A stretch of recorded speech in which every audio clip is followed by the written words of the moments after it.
Who's your best friend? Nikki.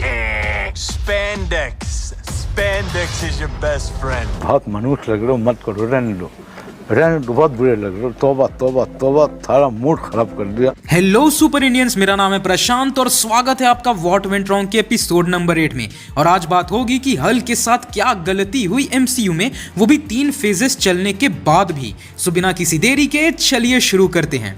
Hulk Marvel के उन characters में से है जिनका फैन बेस बहुत बड़ा है एमसीयू से पहले से, जैसे बाकी ए लिस्टर हीरोज हैं यानी स्पाइडरमैन और वुल्वरीन। तो हल्क वो अनस्टॉपेबल फोर्स थी जिसके सब फैन थे, क्योंकि ना सिर्फ उसकी स्टोरीज लाजवाब होती थी, पर एक इंसान के हर प्लेनेट पे और हर एंटिटी के अगेंस्ट जाने पे जो केओस मचती थी, तो इस तरह के रेजिंग हल्क को दिखाने के लिए आर रेटेड बनने की जरूरत नहीं थी। और एमसीयू ने वो इनक्रेडिबल हल्क मूवी में बहुत अच्छे तरीके से दिखाया भी था। अब मूवी कैसी भी हो और उसकी स्टोरी कैसी भी लगे, पर वो हल्क टॉप लेवल पे था और उन्होंने उसे अवेंजर्स में भी कंटिन्यू किया, चाहे एक्टर बदल गया हो तो भी। और हल्क की खास बात यह है कि हल्क बस एक पर्सनैलिटी नहीं है। अगर तुम हल्क पे स्टोरी लिख रहे हो तो तुम्हें ब्रूस बैनर के बारे में भी सोचना पड़ेगा, और एमसीयू ने वो किया भी था।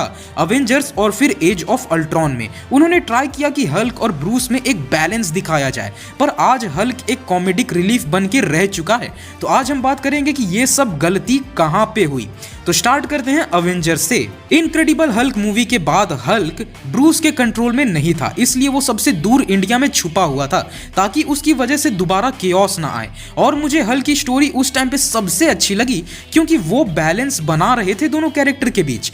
ब्रूस हल्क से डरता था और हल्क बाहर आने की ट्राई कर रहा था, और इसी कश्मकश ने हमें वो अमेजिंग सीन दिया जहां लोकी के केओस के बीच में हल्क फ्री हो जाता है।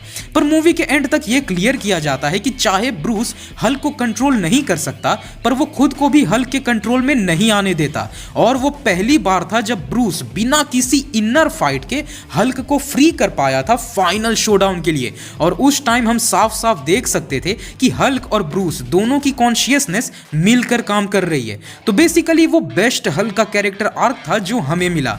सेकंड पे आता है एज ऑफ अल्ट्रॉन। तो इस मूवी से रैग्नारॉक को कनेक्ट करने के लिए उन्होंने हल्क को साइड प्लॉट दे दिया जो कन्विंसिंग नहीं था, यानी कि नताशा और ब्रूस का रोमांस। वो काफी फोर्स्ड लगा, पर वो इंपॉर्टेंट था हल्क को कंट्रोल से बाहर ले जाने के लिए।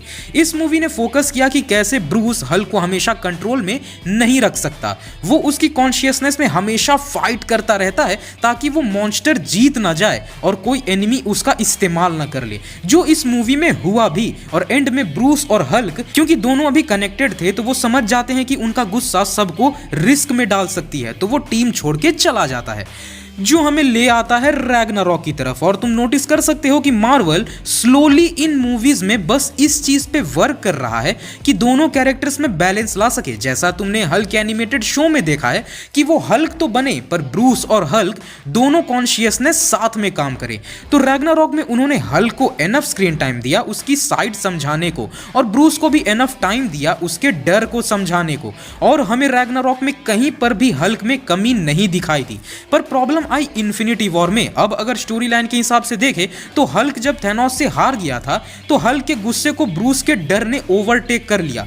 पर पूरी फिल्म में हमें यह बताया गया कि ब्रूस को हल्क से बात करने की जरूरत है, पर लास्ट 3 मूवीज से वो उसी पे तो वर्क कर रहे थे। और हर फिल्म के एंड में ऐसा दिखाया भी गया कि ब्रूस और हल्क सेम पेज पे हैं।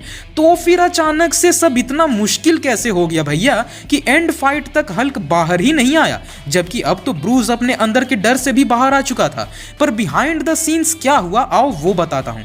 तो यूनिवर्सल जिसके पास हल्क के राइट्स हैं, जो एमसीयू को एक हल्क मूवी नहीं बनाने दे रहा, या और भी कोई रेगुलेशंस हो, पर यह बात बिना किसी डाउट के क्रिस्टल क्लियर है कि उन्होंने एंड गेम में हल्क को नर्फ डाउन कर दिया। एंड गेम में स्टार्ट टू एंड हमें साफ साफ दिखता है कि स्क्रिप्ट की डिमांड केवल ब्रूस बैनर को लेके थी। इवन फाइनल फाइट में भी हल्क को घायल कर दिया गया था क्योंकि थैनोस के अगेंस्ट उसकी जगह स्क्रिप्ट में थी ही नहीं।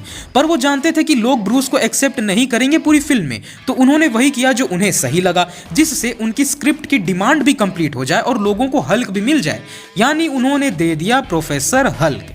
तो अब रैग्नारॉक तक वो सही रास्ते पे जा रहे थे कि हल्क और ब्रूस में बैलेंस लाना जाना है ताकि वो दोनों एक परफेक्ट सुपर हीरो बन सके, पर फिर उन्होंने उसे ड्रॉप कर दिया क्योंकि उन्हें जरूरत नहीं थी हल्क की। हल्क नहीं स्नैप करता तो थॉर कर देता, पर वो बस हल्क को कैरी कर रहे हैं क्योंकि अभी भी वो मार्वल का एक बड़ा नाम है और शी हल्क उसका रिप्लेसमेंट नहीं है क्योंकि उसकी पर्सनैलिटी, कैरेक्टर सब कुछ अलग है। तो शी हल्क के लिए मैं एक्साइटेड हूं, पर अभी मार्वल के पास हल्क के लिए कोई प्लान नहीं है और ब्रूस के लिए भी नहीं दिखाई दे रहा। तो ये क्लियर है कि हल्क अब कॉमेडिक रिलीफ बन चुका है और वो साइड प्लॉट बन के ही रहेगा दूसरों की स्टोरीज में जब तक एमसीयू को कोई दूसरा रास्ता नहीं मिल जाता इस कैरेक्टर को यूटिलाइज करने का। और वो बस एक ही तरह से किया जा सकता है, solo projects, stand alone Hulk के सोलो प्रोजेक्ट्स, जो कि नियर फ्यूचर दिखाई तो नहीं दे रहे, but we should hope for the best.